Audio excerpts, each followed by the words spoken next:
Imaginez-vous être attaqué par un monstre invisible dans la noirceur de la nuit. C'est exactement ce que les Floridiens ont vécu avec Milton, un ouragan de catégorie 3 qui leur est tombé dessus comme une tonne de briques. Pendant que le sommeil les berçait, ce mastodonte a déversé sur eux des torrents d'eau, s'est nourri de la puissance de leurs rêves en déracinant des tonnes d'arbres et s'est amusé à remodeler le paysage avec ses ondes dévastatrices et ses tornades rageuses. Saint-Pétersbourg, ville pittoresque habituellement, se transforme alors en décor cauchemardesque.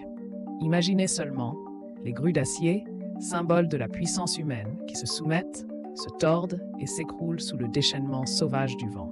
L'une d'entre elles, à Saint-Pétersbourg, s'est pliée devant le courroux de Milton, et ses débris se sont éparpillés dans la rue comme une mosaïque de dévastation. La terreur règne et l'instinct de survie commande. Une fuite massive, d'une ampleur jamais vue auparavant, vers des abris à travers l'État se met en place. Plus de 100 000 personnes, ébranlées par la fureur de Milton, quittent leur cocon pour un abri provisoire. Des scènes hollywoodiennes en pleine réalité. Maintenant, placez-vous derrière la lentille de la caméra avec moi. On voit des gens, défiant le danger et les consignes d'évacuation, rassemblés pour immortaliser cette catastrophe sans précédent. Et ce n'est pas tout. Laissez-moi vous dire ce qui se passe